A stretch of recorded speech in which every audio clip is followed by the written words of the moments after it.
Leg ഒരു important വർക്കൗട്ടാണ്. Leg അടിച്ച പിറ്റേ ദിവസം നല്ല വേദന, മസിൽ കൊളത്തി പിടിക്കുക, നല്ല ബുദ്ധിമുട്ടുണ്ട്. അത് എന്താ കാരണം? സ്ട്രെച്ച് ചെയ്യാത്തതുകൊണ്ടാണ്. അപ്പോൾ അതെങ്ങനെ ഫുള്ളായിട്ട് സ്ട്രെച്ച് ചെയ്യാം? ഒരു പാർട്ട്ണർ, നമുക്ക് വർക്കൗട്ട് ചെയ്യുമ്പോൾ എന്തായാലും ലെഗ് അടിക്കുമ്പോൾ ഒരു പാർട്ട്ണർ ഉണ്ടാവും. ആ പാർട്ട്ണർ വെച്ചിട്ട് നമുക്ക് എങ്ങനെ സ്ട്രെച്ച് ചെയ്യാന്ന് കറക്റ്റ് നമ്മൾ പറഞ്ഞുതരാം. ഇത് ചെയ്തില്ലെങ്കിൽ പിറ്റേ ദിവസം നമുക്ക് കാൽ അനക്കാൻ പറ്റില്ല, പെയിന് പല ഭാഗങ്ങൾ വരും. അപ്പോൾ അത് നമുക്ക് എങ്ങനെ സ്ട്രെച്ച് ചെയ്യാന്ന് കറക്റ്റ് പറഞ്ഞുതരാം. സ്ട്രെച്ചിങ് എന്താ വെച്ചാൽ ആള് ഇതുപോലെ കിടക്കുക, ഫുള്ളായി കടന്ന ശേഷം എന്ത് ചെയ്യാം? നമ്മൾ ഈ കാലുണ്ടോ, ഈ കാലിന്ന് കേട്ടോ, ഇപ്പൊ എന്തൊരു കാല് ബലത്തിലാണ് ഇവിടെ, ആള് കാല് ബലത്തിൽ പിടിച്ചതാവും. ഈ കാല് റിലാക്സ് ആയിട്ട് കണ്ടോ, ലൂസാക്കി കണ്ടോ, ലൂസാക്കി പിടിച്ച് റിലാക്സ് ആയിട്ട് കിടക്കണം. നിങ്ങൾ എന്ത് ചെയ്യാം? റിലാക്സ് ചെയ്ത ശേഷം കണ്ടോ, ഈ കാലിനുണ്ടോ, ഈ കാലിന്റെ പത്തി ഒന്നുണ്ടോ ഫ്രണ്ടിലോട്ട് ആക്കണം. ഫ്രണ്ടിലോട്ട് ആക്കിയിട്ട് പതുക്കെ നമ്മൾ ഫ്രണ്ടിലോട്ട് മൂവ് ആവാം. പതുക്കെ ഈ മുട്ട് വളയരുത്. മൂവ് ആയ ശേഷം നമ്മൾ എന്ത് ചെയ്യാം? ഈ തോളത്ത് വെക്കുക. കാല് തോളത്ത് വെച്ച ശേഷം കൈ രണ്ട് മുട്ടിൽ ഇങ്ങനെ ലോക്ക് ചെയ്യാം. നമ്മൾ ഈ പതുക്കെ ഫ്രണ്ടിലോട്ട് നടന്ന് പോവാം. പതുക്കെ ഫ്രണ്ടിലോട്ട് നടന്ന് പോകുമ്പോൾ ഈ കാല് പൊന്തും. ഈ കാല് പൊന്നുന്ന സമയത്ത് ഈ കാലുണ്ടോ, ഈ കാൽപ്പത്തി ഇവിടെ ചോക്കുക. പിന്നെ പതുക്കെ ഫ്രണ്ടിലോട്ട് നാഞ്ഞിടക്കതാ ഒന്നാണോ ടൈറ്റ് ചെയ്ത് കൊണ്ടുപോവാ. കേട്ടോ, ടൈറ്റ് ചെയ്ത് അതിങ്ങനെ ഒന്ന് സ്ട്രെച്ച് ചെയ്ത് നിൽക്കുക. അവിടെ ഒന്ന് സ്ട്രെച്ച് ചെയ്ത് അപ്പൊ നമുക്ക് ഈ ഭാഗം നല്ല സ്ട്രെച്ച് കിട്ടും. ഒരു 2-3 സെക്കൻഡ് ഇങ്ങനെ ഹോൾഡ് ഒരു സ്ലോ ഇറക്കുമ്പോൾ നമ്മൾ സ്ലോ ആയിട്ട് തന്നെ ഇറക്കണം. പെട്ടെന്ന് ഇറക്കരുത്, സ്ലോ ആയിട്ട് തന്നെ ഇറക്കി അതേ പൊസിഷനിൽ കൊണ്ടു വെക്കണം. എന്നിട്ട് ഈ കാലും ഇടത് കാലം ചെയ്താൽ പിന്നെ വലത് കാലം ചെയ്യാൻ മറക്കരുത്. ഇതാണ് ഫസ്റ്റ് സ്ട്രെച്ചിങ് കേട്ടോ. രണ്ടാമത്തെ സ്ട്രെച്ചിങ് നമ്മുടെ ഗ്ലൂട്ട് ഭാഗം, ഈ ബാക്ക് ഭാഗത്തിനാണ്. ഓക്കെ, നമ്മൾ ലെഗ് വർക്കൗട്ട് ചെയ്യുമ്പോൾ നല്ല രീതിയിൽ ഈ ഭാഗം നല്ല ടൈറ്റ് ചെയ്തിട്ടുണ്ടോ, അപ്പൊ അത് റിലാക്സ് ആക്കാൻ വേണ്ടിയിട്ടാണ്. ഇതുപോലെ തന്നെ നമ്മൾ കിടക്കുക കേട്ടോ, ഇതേപോലെ ഫുള്ളായി കിടന്നിട്ട് നമ്മൾ റിലാക്സ് ആയിട്ട് കിടക്കുക കേട്ടോ. ലൂസ് ആവണം, ബോഡി ലൂസ് ആവണം. എന്നിട്ട് കാല് മടക്കുക, കാല് മടക്കി ഫ്രണ്ടിലോട്ട് ഇങ്ങനെ മടക്കുക, ഇങ്ങനെ മടക്കി നിർത്തുക. ഇങ്ങനെ മടക്കി നിർത്തിയ ശേഷം ചെയ്യാം, നമ്മുടെ 2 കാലിന്റെ പത്തി ഉണ്ടോ, നമ്മുടെ കാലിന്റെ മുട്ടിൽ ഇങ്ങനെ നിർത്തണം കേട്ടോ. കാലിന്റെ മുട്ടിൽ നിർത്തുക കേട്ടോ. ഇവിടെ നിർത്തിയ ശേഷം 2 കൈ ഇവിടെ വെച്ച ശേഷം എന്ത് ചെയ്യാ? ഫ്രണ്ടിലോട്ട് നമ്മൾ എന്ത് ചെയ്യാ? നല്ല രീതിയിൽ പ്രസ് ചെയ്ത് കൊടുക്കണം. നമ്മുടെ ബോഡി വെയിറ്റ് ഫുള്ളായിട്ട് പ്രസ് ചെയ്ത് കൊടുക്കണം.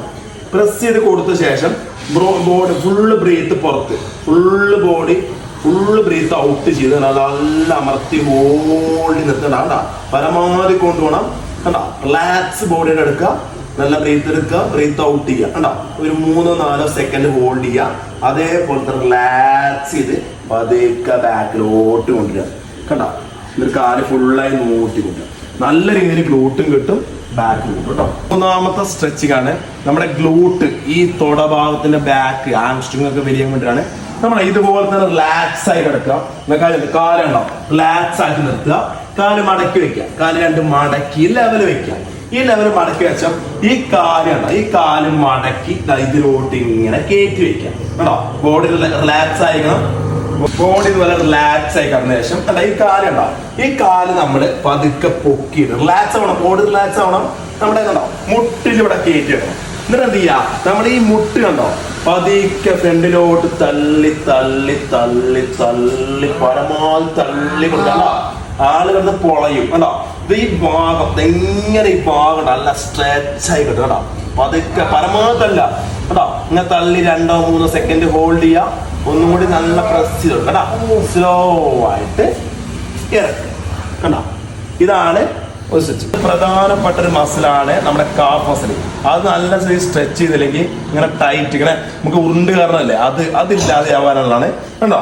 നമ്മൾ റിലാക്സ് ആയിട്ട് ബോഡി കണ്ടോ, റിലാക്സ് ആയി കടത്തിയ ശേഷം എന്ത് ചെയ്യുക? നമ്മുടെ കാല് കണ്ടോ അതേപോലെ തന്നെ മുകളിലോട്ട് പൊക്കിക്കൊണ്ടോ കണ്ടോ, പൊക്കിക്കൊണ്ടോ നമ്മുടെ തോളത്ത് വെക്കുക. തോളത്ത് വെച്ച ശേഷം നമ്മുടെ കാലിന് മുട്ടുണ്ടോ ഇങ്ങനെ പരമാവധി ഒരു 60 ഡിഗ്രി 70 ഡിഗ്രി ലെവലിൽ ഇങ്ങനെ നിർത്തുക. നിർത്തിയ ശേഷം ചെയ്യാം, നമ്മൾ ഈ കാലുകൂടെ ചവിട്ടി പിടിക്കുക. എന്നിട്ട് ഈ കൈ കണ്ടോ, ഈ കൈ കൊണ്ട് നമ്മുടെ പത്തി നല്ല താഴത്തോട്ട് നല്ല രീതിയിൽ വലിക്കുക കേട്ടോ. വലിച്ചോട് പിടിക്കുക കേട്ടോ. ഒന്ന് ബോഡി റിലാക്സ് ആയി കിടക്കണം. നല്ല രീതിയിൽ വലിച്ചു കൊണ്ടാണ് ഒരു 2-3 സെക്കൻഡ് ഹോൾഡ് നിർത്തുക. അതുപോലെ സ്ലോ ആയിട്ട് കൈ വിടരുത്, സ്ലോ ആയിട്ട് കൊണ്ടുവരണം. ഡൗണായി കൊണ്ടുവരണം കേട്ടോ. നല്ല സ്ട്രെച്ച് കേട്ടോ കേട്ടോ. സ്ലോ ആയിട്ട് കൊണ്ടുവരണം കേട്ടോ. ഓക്കെ, ഇതും ചെയ്യാം. ഇടത് കാലും അതുപോലെ ചെയ്യാം കേട്ടോ. സ്ട്രെച്ചുകൾ നമ്മുടെ കാലിന്റെ ഉള്ളിൽ ഇന്നർ ഭാഗത്തിനോണ്ടാണ് കണ്ടോ. നിങ്ങൾ ഇതുപോലെ ഫ്രീ ആണ് റിലാക്സ് ആയി കിടക്കുക. എന്നിട്ട് കാലുണ്ടോ, കാല് കറക്റ്റ് ആയിട്ട് മടക്കുക. ഫുള്ളായി മടക്കി മുകളിലോട്ട് ഫുള്ളായിട്ട് ഇങ്ങനെ മുടക്കി മുകളിലോട്ട് നിർത്താം. ഇങ്ങനെ മുകളിലോട്ട് relax, body full breath full out ചെയ്യാം.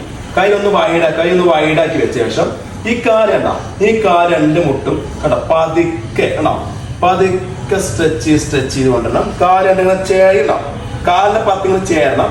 പതുക്കെ അമർത്തി കേട്ടോ, ഇങ്ങനെ പതുക്കെ ഇങ്ങനെ അമർത്തി ഇവിടെ കേട്ടോ, ഉള്ളിലോട്ട് നല്ല ഹോൾഡ് ചെയ്താണ് നിൽക്കുക. ഒരു കൈ റിലാക്സ് വയ്ക്കുക. ഒരു 2-3 സെക്കൻഡ് ഇങ്ങനെ ഹോൾഡ് ചെയ്ത് നിർത്തുക. അതുപോലെ തന്നെ സ്ലോ ആയിട്ട് കൊണ്ടുവരിക കേട്ടോ, സ്ലോ ആയിട്ട് കേട്ടോ. നമ്മൾ നല്ല ഈ ഭാഗത്ത് നല്ല കിട്ടും കേട്ടോ. ഓക്കെ, അടുത്തത് നമ്മുടെ ബാക്കിന്റെ ഈ ഭാഗം നല്ല ടൈറ്റ് ആയിരുന്നു. അപ്പൊ കാണിച്ചത് അതല്ലോ, ഇതുപോലെ റിലാക്സ് ആയി കിടക്കുക. റിലാക്സ് ആയി കിടന്ന ശേഷം കൈ രണ്ട് വൈഡാക്കി വെച്ച ശേഷം നമ്മളുണ്ടോ ഈ കാല് ഇങ്ങനെ പൊക്കുക കേട്ടോ. ഈ കാല് പൊക്കി 90 ഡിഗ്രി ആംഗിൾ നിർത്തുക. എന്നിട്ട് ഈ തല ഉണ്ടോ ആ ഭാഗത്തോട്ട്, ഇടത് കാല് ഇവിടെ ആണെങ്കിൽ ഇടത് വശത്തോട്ട് നമ്മൾ തല തിരിച്ചു വെക്കണം. എന്നിട്ട് എന്ത് ചെയ്യാ, ഈ കാല് കണ്ടോ, ഈ കാല് പതുക്കെ നമ്മൾ 90 ഡിഗ്രി ആംഗിൾ വെച്ച ശേഷം പതുക്കെ സൈഡിലോട്ട് കണ്ടോ പ്രസ് ചെയ്ത് ഇങ്ങനെ കൊടുക്കുക. അപ്പൊ നമ്മുടെ ബാക്കിൽ നിന്ന് നല്ല സ്ട്രെച്ച് ആയി കിട്ടും കേട്ടോ, നല്ല രീതിയിൽ കിട്ടും. അത് ഈ ലെവൽ ഇങ്ങനെ നിൽക്കും ബോഡി കണ്ടോ, ഈ ഭാഗം നല്ല സ്ട്രെച്ച് ആവും കേട്ടോ. അതുപോലെ സ്ലോ ആയിട്ട് കൊടുക്കില്ല കേട്ടോ. അതുപോലെ തന്നെ വലത് കാല് മുക്കുക, വലത് നോക്കിയിട്ട് കണ്ടോ വലത് വശത്തേക്ക് നോക്കുക കണ്ടോ, സ്ലോ ആയിട്ട് കണ്ടോ ഇങ്ങനെ കൊണ്ടുവരാം കണ്ടോ, സ്ലോ ആയിട്ട് കൊണ്ടിട്ട് ഇവിടെ നിർത്തുക. അപ്പൊ നല്ല രീതിയിൽ ഇവിടെ അങ്ങനെ നല്ല പൊട്ട സൗണ്ട് എടുക്കുക കേട്ടോ. അവിടെ സ്ലോ ആയി നിർത്തുക, അത് സ്ലോ ആയി കൊണ്ടുവരിക കേട്ടോ. നമ്മുടെ ഈ ഫ്രണ്ട് ഉണ്ടോ, ഈ ഫ്രണ്ട് ഭാഗം നല്ലൊരു സ്ട്രെച്ച് ആവാനുള്ളത് കണ്ടോ. നമ്മൾ ഇതുപോലെ ബാക്കിലോട്ട് കാല് മടക്കി ഇതുപോലെ ഇരിക്കുക. ഇതുപോലെ ഇരുന്ന ശേഷം എന്ത് ചെയ്യാം, ഇത് ഒന്ന് ബോഡി റിലാക്സ് ആക്കിയിട്ട് ബാക്കിൽ ഒരാൾ നിൽക്കുക. ബാക്കിൽ ഒരാൾ എന്നിട്ട് എന്നിട്ട് കൈ കണ്ടോ, കൈ രണ്ട് ഫ്രണ്ട് തൊടഭാഗത്ത് വെക്കുക. തല സ്ട്രേറ്റ് ലെവലിൽ വെക്കുക. ബോഡി റിലാക്സ് ആയിട്ട് ബാക്കിലോട്ട് പതുക്കെ തല കേട്ടോ ഫുള്ളായി ഇവിടെ കൈ സപ്പോർട്ടാണോ പതുക്കെ ചെരിഞ്ഞ് ബോഡി അടിയിലേക്ക് ഇങ്ങനെ കൊണ്ടുവരിക. ഫുള്ളായി ഇങ്ങനെ കടന്ന് ഫ്രണ്ടിലോട്ട് കടന്ന് ഈ ലെവൽ കൊണ്ടാണ് അവിടെ നിൽക്കണം. ഇവിടെ നമ്മൾ അങ്ങനെ സ്ട്രെച്ച് ചെയ്ത് ഇങ്ങനെ നിൽക്കുക. സ്ലോ ആയിട്ട് അടിയിലേക്ക് സ്ലോ ആയി കൊടുക്കുക കണ്ടോ. നല്ല ഒരു 2-3 സെക്കൻഡ് ഹോൾഡ് ചെയ്യുക. സ്ലോ ആയിട്ട് മുകളിലോട്ട് പതുക്കെ സ്ലോ ആയിട്ട് നല്ല ഇത് സെറ്റോ. ഇപ്പൊ നമ്മുടെ കാലിൽ ഫ്രണ്ട് ആണോ, ഈ ഫ്രണ്ട് ഭാഗത്തിന് വേണ്ടിട്ട് കേട്ടോ ഇതുപോലെ കമന്ന് കിടക്കുക. കാല് രണ്ട് ബാക്കിലോട്ട്, കൈ രണ്ട് ഫ്രീ ആക്കി വെച്ച് കൈ റിലാക്സ് ആയിട്ട് ഇങ്ങനെ വെക്കുക. ബ്രീത്ത് ഒക്കെ റിലാക്സ് ആയി കിടക്കുക കേട്ടോ. ഈ കാലാണോ ഇങ്ങനെ വെച്ച് ക്രോസ് ചെയ്യാം. ഇങ്ങനെ ക്രോസ് ചെയ്ത് വെച്ച ശേഷം എന്ത് ചെയ്യാം, നമ്മള് ഈ കാലിന്റെ ഇവിടെ വെച്ചിട്ട് ജസ്റ്റ് ഒന്ന് കണ്ടോ നല്ല രീതിയിൽ പ്രസ് ചെയ്ത് വിടാം. തല റിലാക്സ് ആയിട്ട് തിരിച്ചു വെച്ചാണ് റിലാക്സ് ആയിട്ട് ഇങ്ങനെ പ്രസ് ചെയ്ത് കൊടുക്കുക കണ്ടോ. പ്രസ് കൊടുത്ത ശേഷം പിന്നെ ഈ കാല് മടക്കി ഇങ്ങനെ ക്രോസ് ചെയ്ത് വെച്ചിട്ട് കണ്ടോ ഇങ്ങനെ അമർത്തി കണ്ടോ. അപ്പൊ നമുക്ക് എന്ത് ചെയ്യാം, നല്ല രീതിയിൽ ഈ ഭാഗം സ്ട്രെച്ച് ആയി കിട്ടും. ഇപ്പൊ നമ്മൾ പറഞ്ഞ ഈ സ്ട്രെച്ച് വർക്കൗട്ട് ചെയ്ത് കഴിഞ്ഞാൽ നല്ല രീതിയിൽ ലെഗിന്റെ പെയിൻ ഉണ്ടാവില്ല, മസിൽ കൊളുത്തി പിടിക്കില്ല. ഇനി ലെഗ് അടിക്കുമ്പോഴുള്ള മസിൽ റിപ്പയറിങ് എല്ലാം നടക്കും. അപ്പൊ എല്ലാവരും ലെഗ് വർക്കൗട്ട് ചെയ്താൽ നല്ല രീതിയിൽ പാർട്ട്ണർമാർ വെച്ചിട്ട് നല്ല രീതിയിൽ സ്ട്രെച്ച് ചെയ്ത് വിടാം. നമ്മൾ സ്വയം സ്ട്രെച്ച് ചെയ്യാതിനേക്കാൾ നല്ലത് ഒരു പാർട്ട്ണർ വെച്ച് സ്ട്രെച്ച് ചെയ്യാം കേട്ടോ. നമ്മൾ സ്വയം ചെയ്യാതെ നമുക്ക് ചെറിയ സ്ട്രെച്ചിങ് ആയിട്ട് നമ്മൾ നിർത്തിപ്പോവും. പാർട്ട്ണർമാർ വെച്ച് നല്ല രീതിയിൽ സ്ട്രെച്ച് ചെയ്യാം. ഓക്കെ.